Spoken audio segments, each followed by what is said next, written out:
네, 반갑습니다. 인간 중심 미술 치료를 소개하게 된 최인혁이라고 합니다. 그러니까 인간 중심 미술 치료 사례인데요. 지금 미술 치료 1이라고 되어 있잖아요. 그죠? 이렇게 되어 있는데 아마 1, 2, 3 좀 나눠서 이렇게 소개를 좀 해야 될 것 같아요. 왜냐면 내용도 좀 있고 중간에 좀 설명을 드려야 될 그런 것들이 좀 있고 해서 미술 치료 1, 2, 3 이렇게 나눠서 좀 소개를 하도록 하겠습니다. 저는 대전의 건신대학원 대학교의 문화예술치료학과에서 강의를 하고 있는 최인혁 교수라고 하고요. 저희 학교는 음악치료, 미술치료, 또 영화치료 관련된 걸 갖다가 같이 강의하면서 나중에 이제 전공을 갖다 선택해서 논문을 쓰게 되면 그 전공이 되는 것들이에요. 간단하게 소개를 할게요.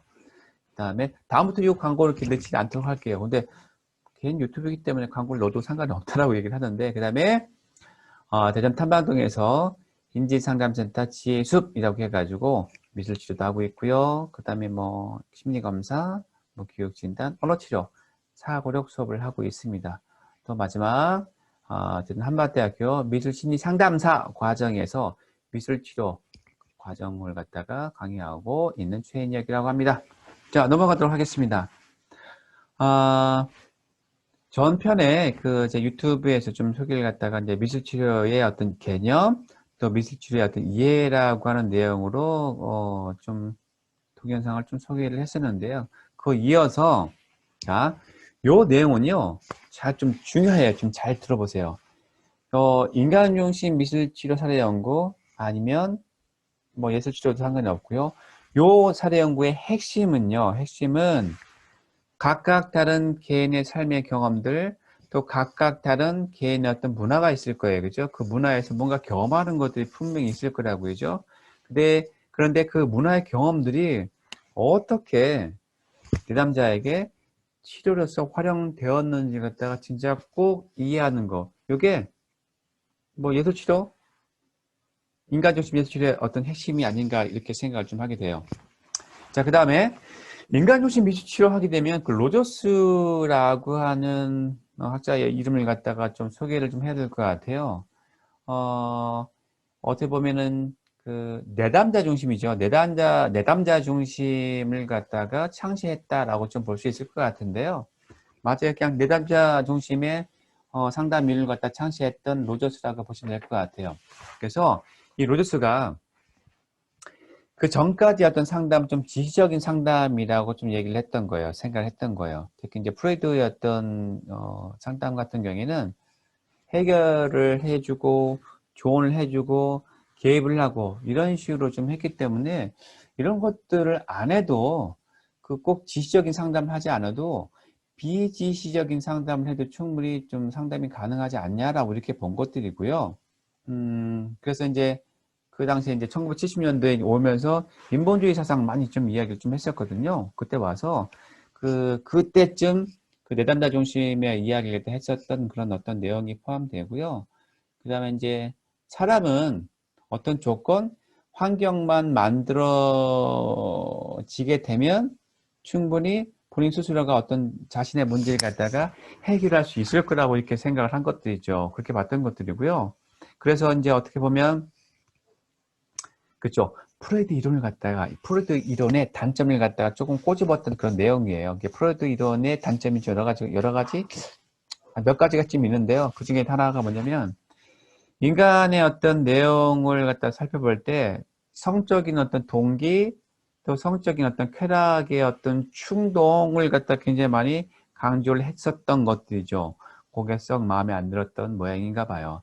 또 하나는 또 뭐냐면, 어, 인간의 어떤 책임성, 또 자율성, 합리성 이런 것들이 분명히 있다라고 이게 봐야 되는 것들인데 그런 것을 좀 무시했다라고 이게 보는 것들이에요. 무시를 좀 했었고요. 또 하나는 또 뭐냐면 객관적으로 또 과학적으로 프레드가 얘기했었던 내용 같은 검증하기 좀 어렵다라고 하는 것들이 좀 포함되고요. 또 하나는 또 뭐냐면 상당히 너무 장기적이다. 그 어려운 사람들이 굉장히 돈이 없고 힘든 삶인데 너무 장기적으로 상담을 하게 되면 좀 문제가 되지 않겠냐 이런 것을 갖다 조금 얘기했던가 봐. 좀 로저스도 좀 까칠했던 모양이에요. 그죠? 저와 비슷하게. 그래서 거기에 대한 어떤 반발로 나온 게 내담자 내담자 중심이라고 좀 볼 수가 있고요. 그다음에 이게 이제 시간이 이제 지남으로 해서 이게 인간 중심이라는 어떤 단어로 좀 바뀌었었고요. 또 저희가 번역했던 책자들 같은 경우 보게 되면요. 인간 중심이라고 보기엔 좀 애매해요. 그래서 저희가 사람 중심 예술치료 사례 연구라고 해가지고 이제 번역서를 갖다 다시 해가지고 책을 냈긴 했었는데요. 여하튼 뭐 인간 중심, 사람 중심이라고 생각을 하시면 될 것 같아요. 그래서 그때 썼던 단어들이 마음에 안 들었던 거예요. 환자가 아닌 내담자 중심이라고 하는 것들이죠. 그래서 어떻게 보면 내담자 중심, 인간 중심은 세 가지를 이야기해요. 하나는 뭐냐면요. 여기의 관점. 과거의 문제들은 힘이 없다라고 좀 본 것들이죠. 그래서 과거가 아닌 문제는 지금 여기에서 내가 다룰 수 있는 것들, 해결할 수 있는 것들을 주로 이야기했었고요. 두 번째는 또 뭐냐면요. 자아 또는 자아 실현에 관련된 것들이에요. 아마 자아나 자아 실현에 관련된 것들은 옛날에 아리스토텔레스도 뭐 네 자신을 알라 이런 식으로 좀 얘기했던 것들인데요. 나에 대해서 알고 있는 자율성. 그래서 그 나에 대해서 알고 있는 어떤 발달의 과정을 갖다가 좀 다뤘던 것들, 발달의 과정을 추구했던 것들, 이런 의미에서 자아나 자아 실현을 갖다 얘기했던 것들이고요. 세 번째가 뭐였더라? 충분히 기능하는 사람, 뭐 이런 식의 어떤 이야기를 했어요. 제 이야기는 뭐냐면요. 나에 대해서 알고, 그 다음에 나 자신을 위해서 충분히 발전할 수 있는 사람이라고 이게 본 것들이죠. 그래서 이제 요즘 얘기하는, 다중이론으로 본다라고 하게 되면요. 다중이론에 대한 내용 중에서요.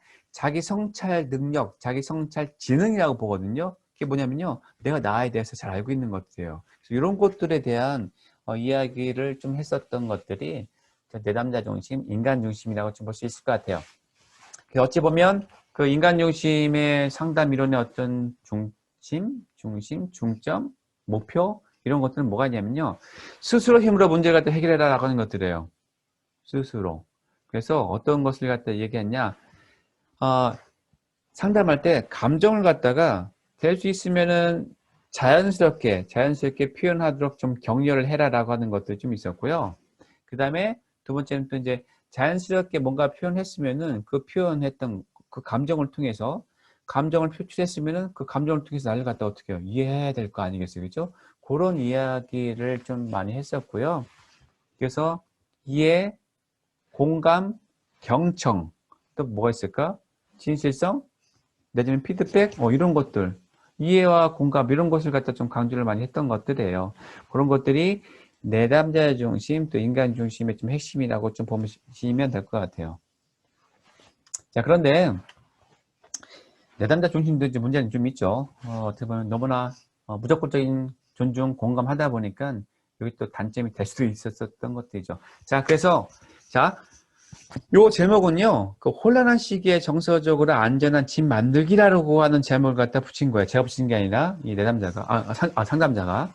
그래서, 폭력적이고 안전한 가정의 아동의 예술치료 지원이라고 하는 부제목을 갖다 이렇게 붙여놨네요. 그죠? 왜 이런 부제목을 갖다 붙여놨냐 하면은 살펴보시면 알 것 같아요. 자, 요 사례는요, 그 아비가일 레이먼드의 어떤 사례이고요. 요런 사례로 설명을 또 드리겠고, 현 문제, 물론 가명은 쓰겠지만, 현 문제와, 이론적인 관점으로 어떻게 접근했느냐라고 하는 것을 갖다 설명할 거예요.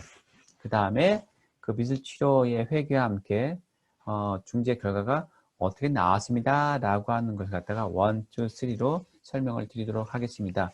자, 그래서 이 사례는요, 어쩌면 조금 무겁네요. 왜냐면, 폭력적이고 불안정한 가정 환경에 대처하기 위해서요.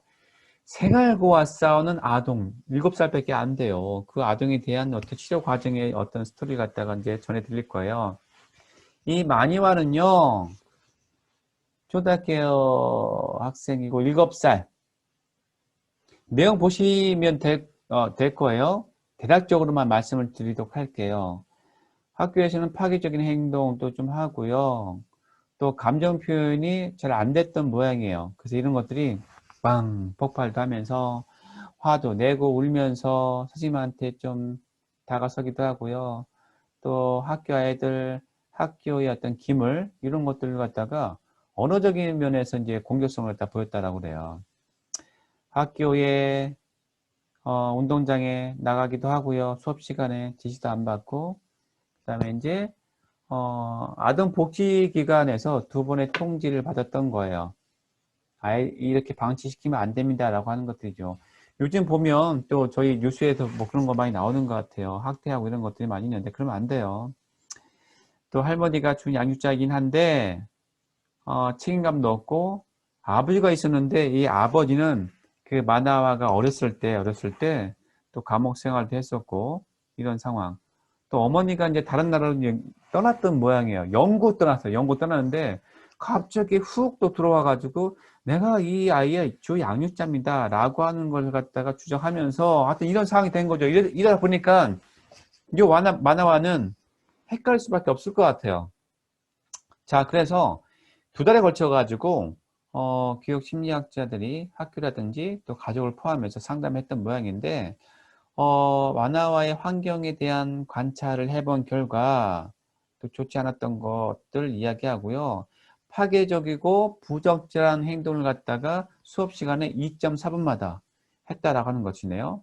그래서 평균 1시간에 6번을 갖다가 허락 없이 교실에서 나간다라고 하는 것을 갖다가 보고를 받았다라고 그러네요. 자, 그러면 요즘에서 이제 미술 치료 갖다가 지금 이제 처음 공부를 하신 지 얼마 안 되시는 선생님들도 계실 테고 또 중간 정도 또 베테랑도 계실 텐데 어떤 생각을 하시게 돼요? 이 상태에 와서 이런 문제가 됐네? 심각하네. 아마 이런 생각을 하실 것 같다라는 생각을 하네요. 그래서 뭐 대부분의 교실 밖에서 이제 생활을 했었던 것들이고 2번이나 이제 증인석에 섰다라고 그러는데 이제 학교에서 어떤 행동상의 문제가 좀 있기 때문에 뭐 정학 또 학교 회의에 어떤 문제에 있어서 증인석에 좀 섰었고 이런 것들이 문제가 돼서 늘 소외당했다라고 하는 것들 이런 것을 갖다 이야기했어요. 자, 그래서 미술치료 경로 의뢰를 갖다 살펴보게 되면요. 자, 개인 예술 치료를 갖다 추천했대요. 심리학자들이요. 여긴 팀별로 지금 접근하는 것이 좀 있기 때문에 그런 게 좀 있어요. 그래서 요거 예술 치료를 갖다 추천했던 것에 대해서 많은 사람들이 동의를 했다라고 했고요. 그래서 이 레이먼드에게 이제 의뢰가 됐던 것이고요. 그래서 아마도 이런 어떤 반사회적인 행동하는 것들도 문제가 됐고 또 교육적인 발달을 방해하는 것들도 요 미술 치료가 적절하다라고 하는 것을 갖다가 다 오케이 했던 것들이고요. 그래서 이제 의뢰 전에 이 예술 치료가 적합한지에 대해서 살펴봤더니 그래. 예술 치료가 이 마니아와의 어떤 욕구 이런 것을 갖다가 제대로 좀 채워줄 수 있을 거라고 평가를 했던 것 같아요. 했던 것 같은 게 아니라 평가를 그렇게 했어요. 책에 보게 되면요. 그래서 초기 진단에 있어서는요, 조용하고 호기심도 많고 차분했다라고 해요. 오히려 여기 보니까 초기 진단에는요. 그래서 그 폭넓은 그 많은 미술 매체를 갖다 준비를 했던 것들이고요. 왜냐면 그 미술 매체라고 하는 것들이 준비가 되었을 때, 미술 매체가 뭐 제공해 줄 수 있는 심리적인 어떤 그런 부분들이 좀 있어요. 미술 매체가 특유에 갖고 있는. 그래서 많이 그 미술 도구를 갖다 사용을 할 수 있도록 반응을 좀 했었고요. 또 이제 물감과 점토를 갖다 사용하기를 원했다라고 그러네요. 그래서 작품을 이제 만들 때 뭐 감추기, 보세요. 괴물, 매장, 파괴, 공포, 보호, 구조, 어려움 이런 것들에 대해서 몰입해서 표현했다라고 그러네요. 이게 하나하나가 어떤 상징성을 갖고 있을 것 같은데요. 굉장히 좀 어렵다, 힘들다라고 하는 것들이 좀 느껴지고요. 그 다음에 이 마니와한테 치료사의 역할에 대해서 이야기를 하고요. 더 많은 참여와 반응, 또 재미있어하고 편안해 보였다라고 하는 것들도 있어요. 자, 그런데 참 재밌네요. 왜 재밌냐면 이게 힘들었었던 어떤 내용을 갖다가 이야기도 좀 했었고 하지만 또 편해 보였다라고 하는 것도 좀 있고요. 그래서 이 편했던 것들은 아마 할 회기가 뒤에 나갈수록 제가 이야기를 해 드릴 텐데요. 장난감 자동차에 대한 이야기가 좀 나와요. 그래서 그런 것들을 갖다 요청했다라고 그러네요. 자, 그런 것들이 좀 있고요. 그 다음에, 그래서 이제 첫 회기의 첫 목표는 뭔가 좀 지지적으로 치료적인 관계를 수립해야 하는 것, 이런 것들도 좀 있었고요. 그래서 이제 뭔가 좀 안정적인 기반을 갖다 좀 제공해야 되겠다라고 하는 것들을 갖다가 이야기했었고요. 그럼 이후에게는요, 그 공격적이고 파괴적인 행동을 유발했던 요소를 탐색했던 거가 소개가 되고 있고요. 또 그걸 통해서 자신의 감정을 갖다 조절했던 것들, 또 자신의 어떤 자존감을 갖다가 세우는 것들, 이런 것들이 어떤 전략이나 어떤 목표로서 이야기를 좀 하고 있고요. 그래서 각 회기마다 이제 그 치료의 어떤 목표를 갖다가 이제 기록했다라고 그러네요. 그래서 이제 학교를 포함한 어떤 직원들이 좀 있었을 텐데요. 이 직원들한테 정기 검사를 좀 했었고요. 그래서 이 마니와 마나와 헷갈리네요. 어차피 감염이니까. 함께 어떤 행동 변화가 있었는지를 갖다가 이제 도움을 줬다라고 하는 것, 이런 게 좀 있네요. 자, 그래서 이제 이런 쪽 관점을 일단 말씀드릴 텐데요. 처음에 이제 초기 진단을 했을 거 아니겠어요? 그죠? 초기 진단 그 이후에 그 내담자 중심, 지금 얘기했던 사람 중심이죠. 그죠? 그 다음에 발달적인 접근, 또 애착에 관련된 어떤 접근, 이론이에요. 그 다음에 대상관계, 그 외에 이제 정신적인 어떤 외상 이론을 갖다가 적용을 했다라고 해요. 이게 이제 그 팀에서 효과적이라고 결론을 지었던가 봐요. 그 다음에 이제 개인에게 이제 권한을 갖다 부여했다라고 그러네요. 왜 그러냐면요. 본인이 뭔가 선택해서 생각할 수 있는 것들이 없다라고 판단을 했던 것들이에요. 그래서 더 자기 지시적이 되도록 돕는 철학의 기반인 사람 중심의 어떤 접근법을 갖다가 실시하기로 했던 것들이고요. 그 다음에 또 이렇게 했을 때 긍정적인 반응을 갖다가 보였다라고 이야기하고 있네요. 그래서 그런 내용은 그 주디스 루핀 개인적으로 좋아하는 치료사인데요. 루핀의 자유로운 구조와 연합해가지고 자신을 표현하고요. 또 자유와 권한을 갖다 부여하는 거죠. 누구한테? 이 마니오한테요. 이렇게 했던 거, 권한 부여의 느낌이 들도록 해서 안전하고 지지적인 환경을 갖다 구축해야 되겠다라고 하는 내용을 갖다 포함해가지고 생각을 했던 모양이에요. 참고를 하시면 될 것 같고요. 자, 그래서 이 학대에 관련된 내용을 갖다 지금 얘기하고 있어요. 근데 지금 자막에서 나오는 것처럼 이거는 아니에요. 이제 힘의 남용이에요. 힘의 남용이고요. 이렇게 할수록 이 친구들은요, 무기력해질 수밖에 없습니다. 또 이렇게 무기력해지고요. 또 말수도 좀 적어지고, 또 이런 친구들은 막 강압적으로 막 지시를 하고 이렇게 하기 때문에 어떻게 대화를 할 줄을 몰라요. 인생의 경험이 얼마나 좀 있겠어요. 그래서 여기서는 아동한테 좀 권한을 갖다 부여해주고, 발언권을 갖다가 주는 거가 이제 목표가 됐던가 봐요. 예? 물론 이론적인 어떤 내용을 참고해서요. 자, 지금까지 어떤 내용으로 봤을 때 어떤 생각이 드세요? 선생님들. 여기에서 어떤 한 내용으로 좀 접근을 해야 된다라고 판단을 하세요. 이 마니와한테. 그래서 이 마니와한테의 어떤 접근이라고 할 때에 모르겠어요. 저 같은 경우에는 일단은 자꾸 마니와 마나와 헷갈리나 마나와한테 그 정서적으로 좌절했던 것을 갖다 좀 표현하는 것을 좀 해야 되지 않겠나 생각을 해요. 저 같은 경우에는. 그래서 그 본인이 살아왔었던 어떤 삶의 경험, 과거와 어떤 현재의 어떤 불행했던 것들, 또 고통스러웠던 것들, 이런 부분에서 뭔가 좀 표현하고 탐색하는 활동을 좀 하면 어떨까 이런 생각이 좀 들고요. 그 다음에 좀 아까 얘기했던 것처럼 발언권 주는 것 좀 있었잖아요. 그죠? 발언권을 갖다 찾기 위해서 어떤 권한 부여, 희망, 이런 것들을 좀 불어 좀 넣어서 어떻게 보면 그 만화와의 어떤 자아 탄력성을 갖다가 찾기 위해서 좀 안전한 환경을 갖다 제공해 주면 어떨까 이런 생각을 좀 해봤습니다. 해봤고요. 마지막으로 이런 생각을 좀 해봐요.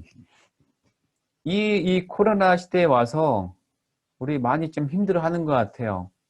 또 인간 중심이라고 하는 것들을 얘기하겠지만 지금의 요 시는요, 우리 그 상담이나 치료에서의 그 내용하고는 좀 상관이 없는 거야. 인간 중심하고 상관없는 거고, 코로나 시대가 왔기 때문에 이런 이야기를 하나 소개를 합니다. 제가 좋아하는 시인의 시인데요. 힘들어하는 우리 코로나 시대에 있어서 힘이 되지 않겠나라고 하는 것들. 일단은 뭐 자연과 인간의 갈등에 있어서 역병이 들어섰다라고 말씀을 하시네요. 그래서 당장만 바라보는 우리의 어떤 너무나 그 우리 개인주의만 생각하는 것에 대해서 숨통이 말라가는 어떤 절박한 지경에 좀 이르렀다. 근데 진짜 두려운 것은 오늘이 아닐 것 같아요. 왜냐하면 우리 스스로가 그런 어떤 밀폐된 공간에 서서 반성도 좀 안 하고 하는 것 같은데 결국은 이게 침묵의 사이는 세균인 것 같은데 이게 과연 어떻게 보면 인류에게 내린 징벌일지도 모른다라고 하는 것들이죠. 환경에 관련된 내용이에요. 너무나 우리 지금 보세요. 난리잖아요, 난리. 그래서 이 벽난의 지구에 있어서 뭔가 좀 헤쳐나가야 되는 우리의 삶을 갖다 이야기하는데 마지막에는 이런 내용들이 좀 있네요. 의지와 슬기로 이어가는 이 땅의 산 목숨에 신은 영광을 내릴 것인즉 이라고 하는 역병이라고 하는 어떤 시가 있습니다. 이걸로 마무리하겠습니다. 이걸로 마무리하고요. 인간 중심 미식치료 2편에 만나 뵙도록 하겠습니다. 자, 뭐 경청해 주셔서 감사를 드리도록 하겠습니다.